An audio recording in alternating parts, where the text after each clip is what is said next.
Hi friends, good morning. ఈరోజు నేను మీకు ఒక విషయం చెప్దాం అనుకున్నా. ఎవరికైనా పప్పు కుక్కర్లో వండే అలవాటు ఉన్నప్పుడు కుక్కర్లో అన్నీ మనం డైరెక్ట్గా వేసేస్తాం కదా.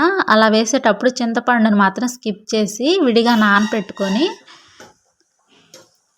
తాలింపు వేసేటప్పుడు వేసుకోండి ఫ్రెండ్స్. ఎందుకంటే నేను చింతపండును వేసేటప్పుడు కడిగే వేస్తాను. అయినా నానిన తర్వాత వాటి లోపల నుంచి కొంచెం డస్ట్ వచ్చినట్టు, సరే అడుగునంటే అవి ఆ చింత వాటి మీద చింతకాయ మీద ఉండే పెంకులు ఉంటాయి కదా, అవి అనుకోవచ్చు.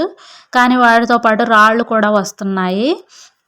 ఒకవేళ మీకు అలా వేసే అలవాటు లేకపోతే ఓకే. ఒకవేళ చింతపండు డైరెక్ట్గా కుక్కర్లో వేసే అలవాటు ఉంటే దయచేసి మానుకోండి ఫ్రెండ్స్. నేనైతే ఈరోజు పప్పు చేస్తుంటే ఇంకా చూడండి, చింతపండు ఈరోజు కుక్కర్లో కాకుండా విడిగా నానపెట్టాను, విడిగా వండాను పప్పు. అసలు ఇంకా విడిగా చింతపండు నానపెడితే ఎంత పెద్ద రాయి వచ్చిందో. దయచేసి చింతపండుని ఎవరు కర్రీస్లో డైరెక్ట్గా వేయకుండా నానపెట్టుకొని అయితే వేసుకోండి, లేదంటే తినేటప్పుడు మన లోపలికి వెళ్ళిపోతుంది కదా. Thank you for watching.